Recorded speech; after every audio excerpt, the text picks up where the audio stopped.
Hi, I'm Margaret at Milieu Guide. Thank you for tuning in. Today I'm going to be covering aerobic class considerations. So it's something I've been thinking about for quite a while.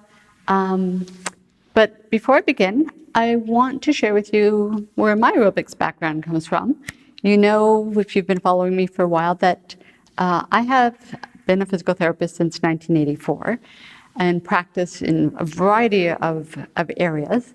But shortly after becoming a physical therapist, I decided to become an aerobic fitness instructor, got my YMCA fitness instructor certification, and started teaching aerobic classes. And when clients would come to me telling me about the aerobic classes they're taking, and I'm looking after their bones and giving them exercises to keep their bones strong and safe, I would get a little concerned about what they were telling me. A client that I've had for several years, she comes in for an update on her program, and I ask her to start, marching. So we're warming up and we're doing a marching, and she automatically is doing this in her marching.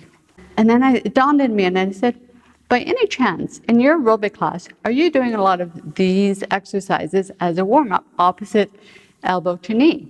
And she goes, yeah, we do it in every class. It's like the standard, one of the standard movements. And then I went, okay, I definitely have to do a blog on this, because when you're moving, we have such a short period of time in our day and our week that we dedicate to movement. And I want that movement to bring your body where it should be, where it's getting you out of all the daily forward movements that we have to do. We wake up, we wash our face, we brush our teeth. Everything is bringing us forward all the time. And so the last thing you need to do is to go into an exercise class and go back into that movement pattern. So this blog is to have you reconsider what is happening in your aerobics class. Is that aerobic class supporting where you want to be walking out of your class and going, I feel great, had some work on my posture, a little work on my balance, got some loading through my bones, I feel really good, got my cardiovascular up, all of that. And so I'm going to give you a couple of points and considerations to bring with you when you're walking into your class, and not just do your class as a participant, but to do it as an observer.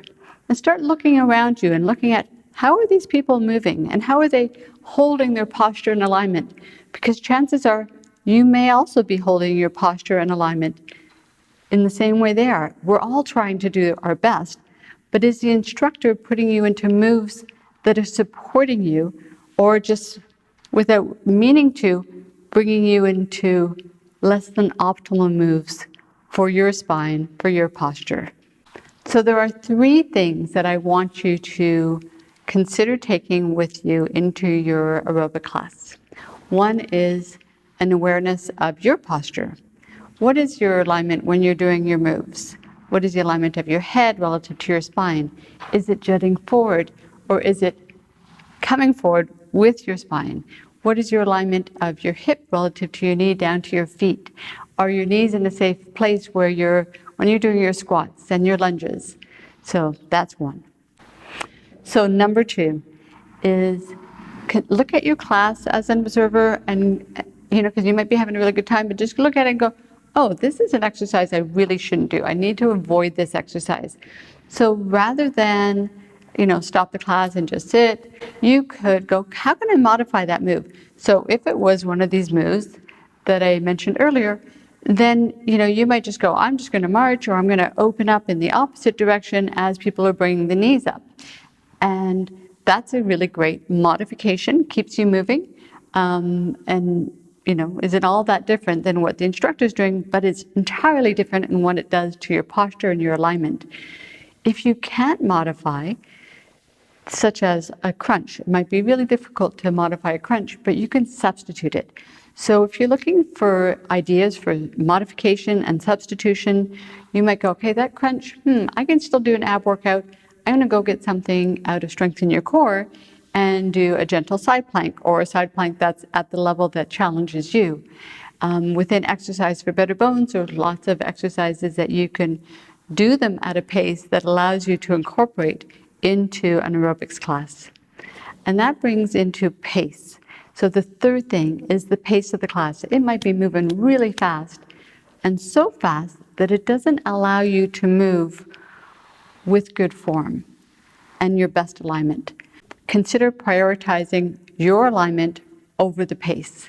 So it might be a really fast song, a great song to dance along with, move along with, but you know that it's compromising your posture, compromising maybe your knee health because you can't quite get your squat form at that pace.